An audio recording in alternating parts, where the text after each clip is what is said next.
ఉన్నా. ఈ ప్రిడిక్షన్ తప్పవడం వల్ల, ఇది జగన్మోహన్ రెడ్డి గెలుస్తారు అని చెప్పినటువంటి ప్రిడిక్షన్ తప్పవడం వల్ల నేను ఒక నిర్ణయాన్ని తీసుకున్నాను.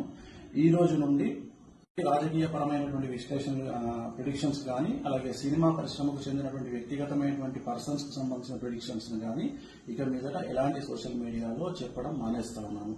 సో నేను ఇక్కడ ఫెయిల్ అయినందువల్ల, అంటే జగన్మోహన్ రెడ్డి జాతకాన్ని విశ్లేషించడంలో నేను ఫెయిల్ అయినందువల్ల, చంద్రబాబు నాయుడు గారి జాతకాన్ని విశ్లేషించడంలో నేను ఫెయిల్ అయినందువల్ల ఇక మీదట నేను పబ్లిక్ ప్లాట్ఫామ్ లో ఎవరి గురించి కూడా వ్యక్తిగతమైన జాతకాలని నేను విశ్లేషించాను.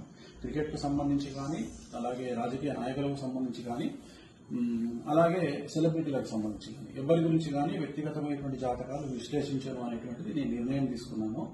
సో ఇక ట్రోల్ చేసే వాళ్ళ బాధ్యత మీ ఇష్టము, దాన్ని నేను ఆపలేను. సో ఖచ్చితంగా ట్రోలింగ్ అనేది జరుగుతూ ఉంది.